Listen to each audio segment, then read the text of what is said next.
Part one of this mini video series is the restoration and reassembly of this Sturmey Archer 4-speed heavyweight LS gearbox. So this is the gearbox off a Brough Superior SS80, which actually has a retrofitted Royal Enfield Model K engine in it. So the Sturmey Archer gearbox may have come from the source Model K bike, but it may have come from the Brough factory, and it might have been on the bike originally when it had either the Jap or matchless engine. So the gearbox I'm going to talk about later in other videos, but just to give you a sort of an overview, it's marked or stamped B1V, so it's B4, and it's an LS type, so that's a lay shaft type, heavyweight. That's denoted by the four studs here, the 4 mounting studs. It's a 4-speed. The B marking is from the Royal Enfield issue, according to the 1929, or sorry, the 1931 Sturmey Archer workshop manual that you can find online. But it's unclear really kind of what exact date it is. So it's probably about 1931, 32, just as the gearboxes went from 3-speed to 4-speed, and of course the Sturmey Archer gearboxes then, I believe, then became Nortons.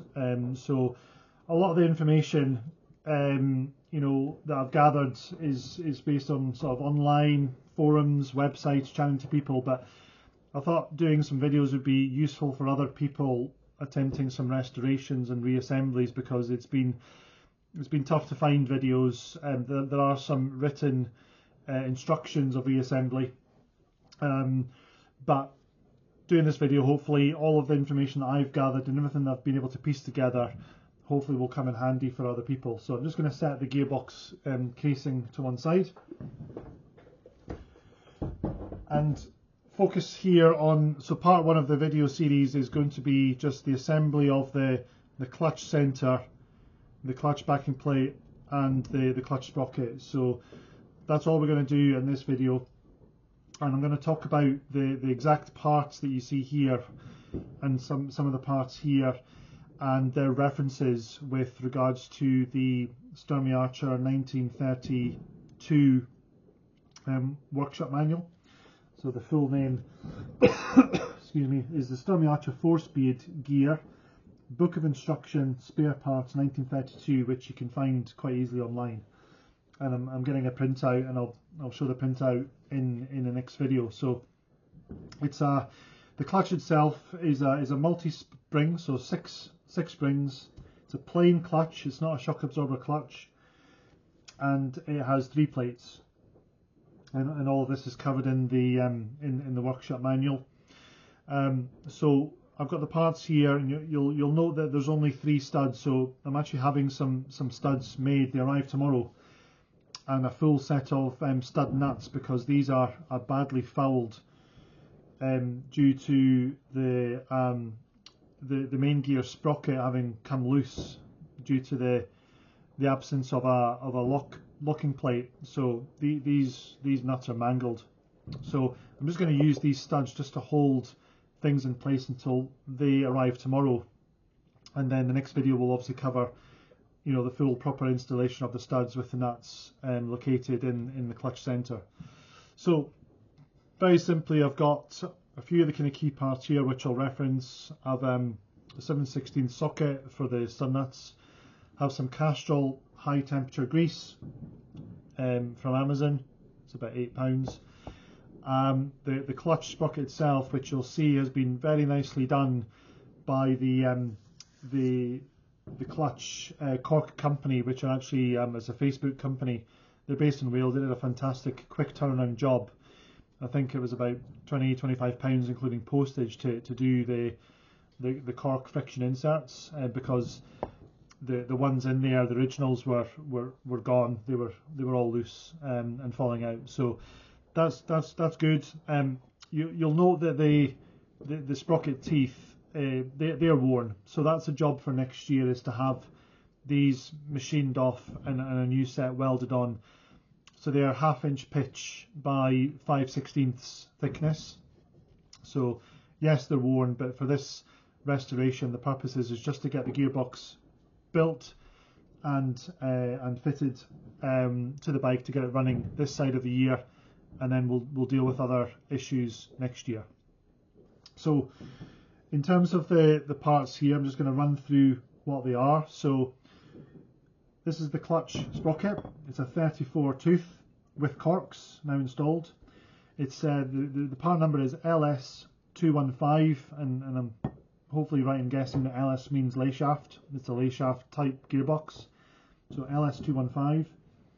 Then the 1/2 inch cork insert is a TS57, and then the 5/8 cork insert is a TS56. Again, these are references in the Sturmey Archer 4-speed manual.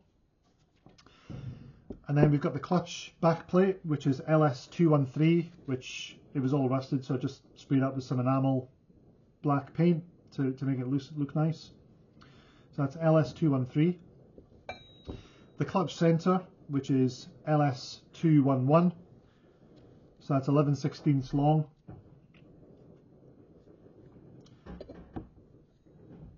And then we've got the clutch spring stud, so that's LS176, so this is the stud part.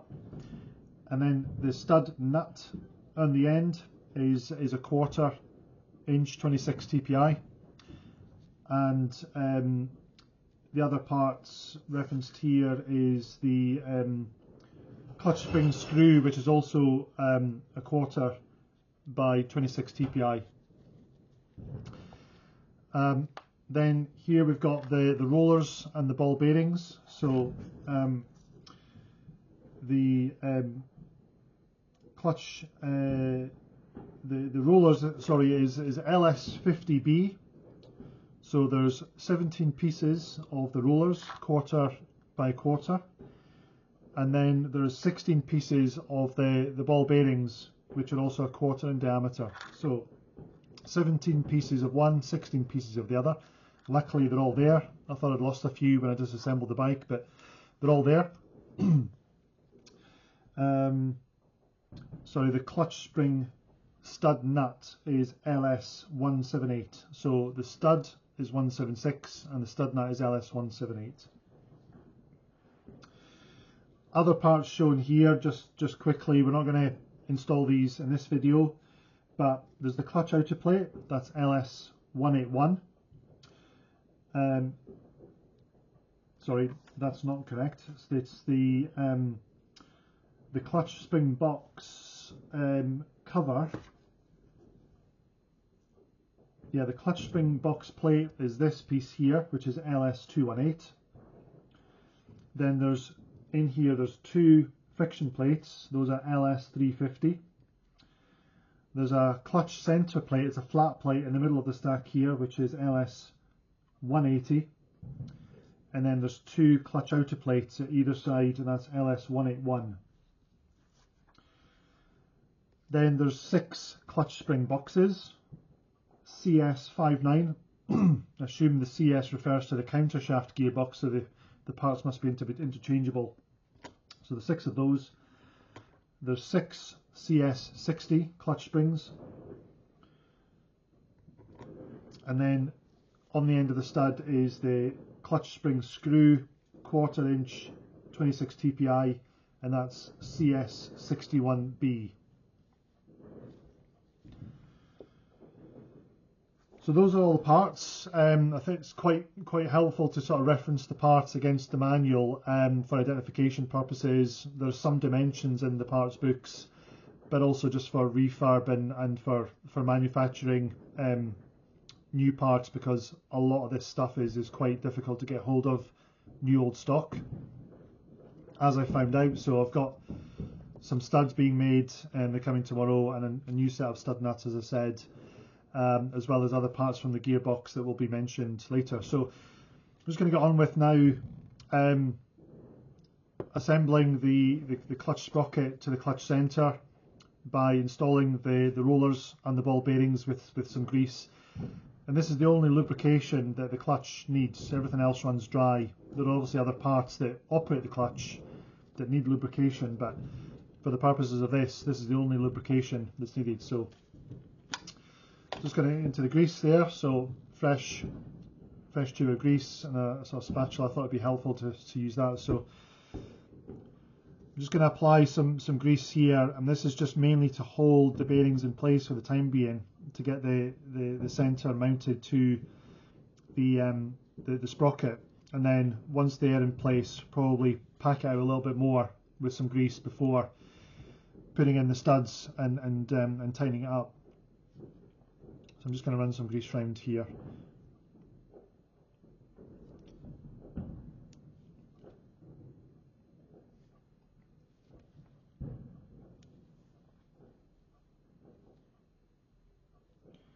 We can tidy all this up after.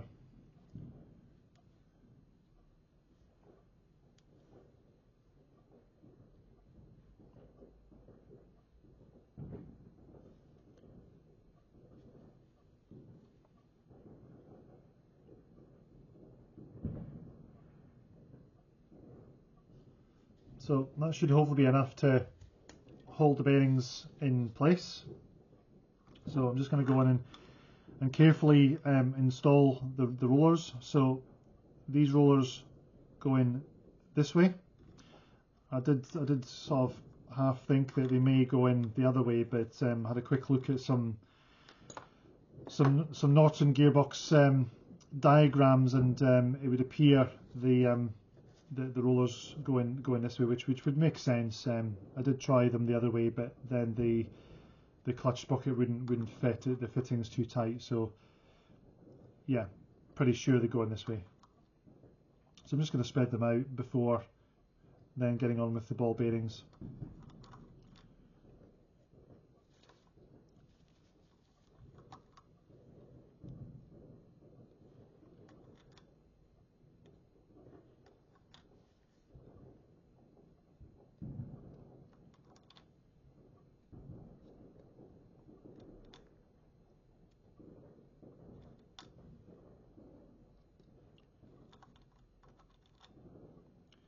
Luckily it's quite a thick grease, so it's holding the rollers nicely, so they don't want to flop around and fall everywhere like that one did.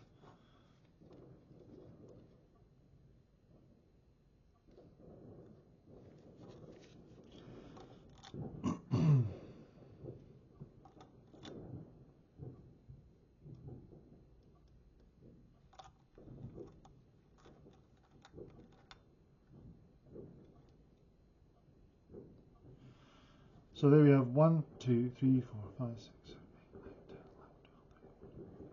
7, 8, 9, 10, 11, 12, 17 pieces, that's correct. And then now with the balls. It's going to be tricky with those tongs, so I'm just going to do this by hand.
So just a few more to go now.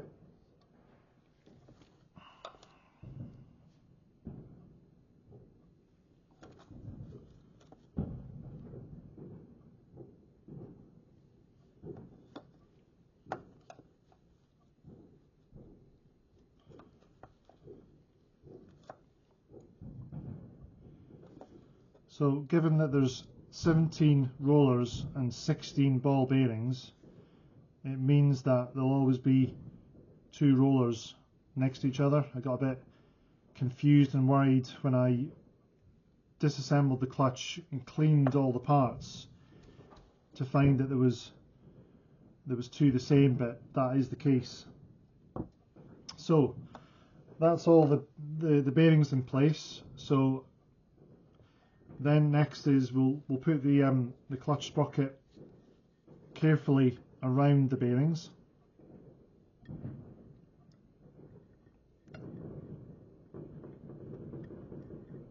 Just easing it on there, everything's settled down, that's great. So that's all the bearings located in there. So now I'm just going to apply a little bit more grease on top. So I'm trying not to get it all over the, I'll clean this off with a rag in a sec, but trying not to get them anywhere near all the kind of corks.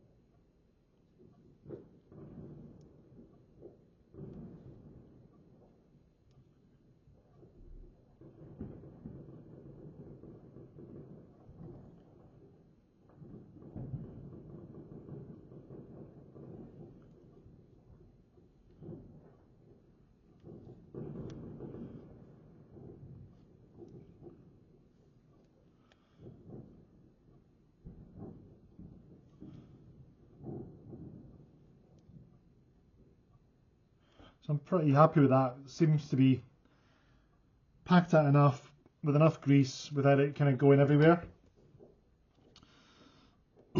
So now, again, trying not to get grease all over the back plate, so trying to keep things as dry as possible. I'm just going to clean off these gloves and remove the grease that I just got off that.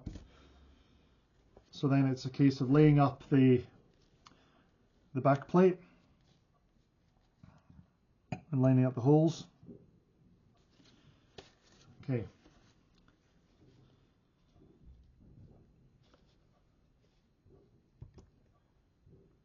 So by holding the back plate with the clutch sprocket, keeps it all together.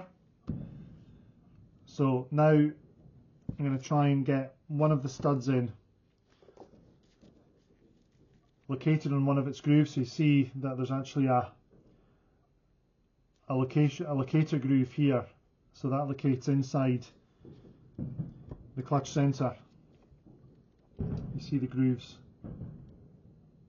on the inside next to the holes where the studs locate. So I'm just going to locate this first one in here, and keeping it all together, otherwise everything will fall back out again, is trying to get one of the studs on. Sorry, then the stud nuts.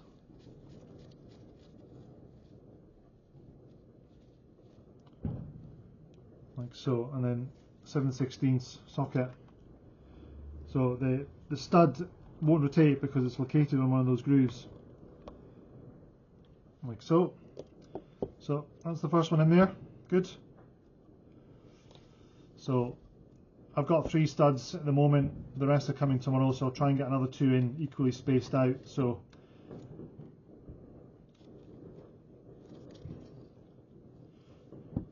just hold it in place. Try this one.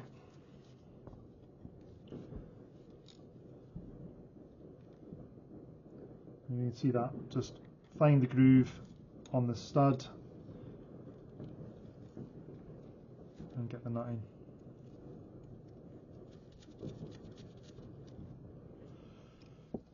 I say these nuts are badly damaged, so they're a bit tricky. Threads aren't great, but I've got a new set coming.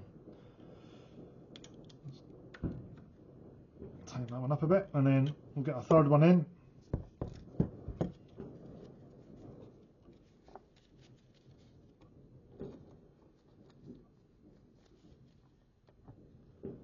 That's it in his groove.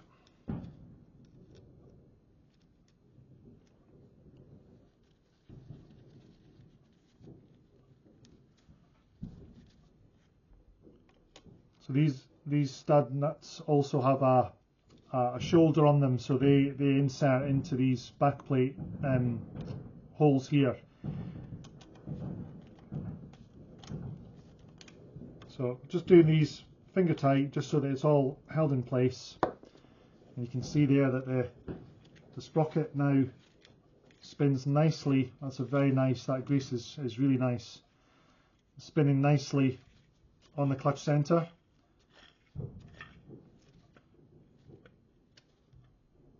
There's supposed to be some play there, so not too worried about that.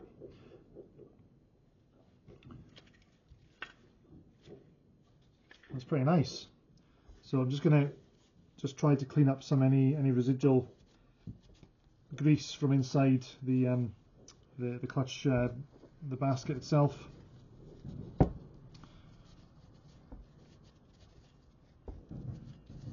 Like so. And I don't know if you can see that, but you see there's two small holes here. So next to the stud holes there's two small holes, and they appear to be lubricating holes, I would imagine, because those holes go through the clutch center into where the bearings are.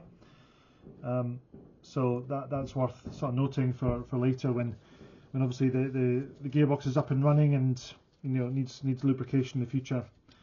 So just cleaning all that up. So yeah, pretty happy with that.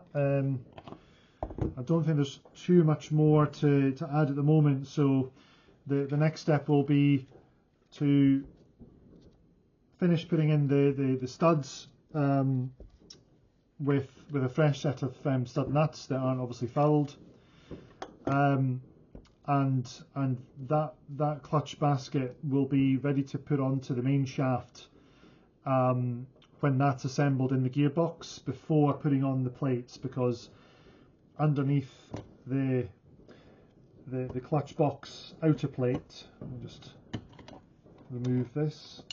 So in here there'll be the shaft and the end nut and the union nut, but there's the actuating rod mushroom that will sit in the middle of this shaft that obviously when the cable actuates pushes through and actually pushes the plate out, actuating on the springs.